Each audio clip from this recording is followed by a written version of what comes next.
বন্ধুরা দেখুন, এটা হচ্ছে ভার্মি কম্পোস্ট ভিজানো জল। এই লিকুইড তরলটা যদি আপনারা শীতের গাছে যে কোনো শাকসবজি ফুল গাছে যদি একবার 15 থেকে 20 দিন অন্তর প্রয়োগ করেন, গাছের বৃদ্ধি তত্তরই হবে, গাছের ফুল ফল আসবে।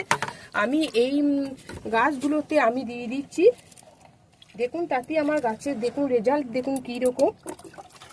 এই লিকুইডটা আমি কতটা পরিমাণ নিয়েছি বন্ধুরা, 1 লিটার জলের নিয়েছি 100 গ্রাম ভার্মি কম্পোস্ট। এটা ভিজিয়ে 2-3 দিন ভিজিয়ে এইভাবে একটু ডাইলুট করে আমি গাছের গোড়ায় দিয়ে দিই।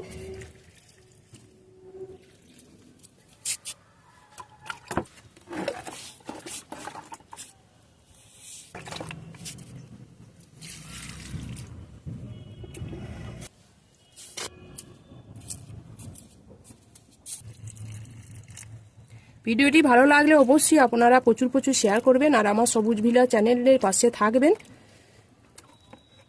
ধন্যবাদ।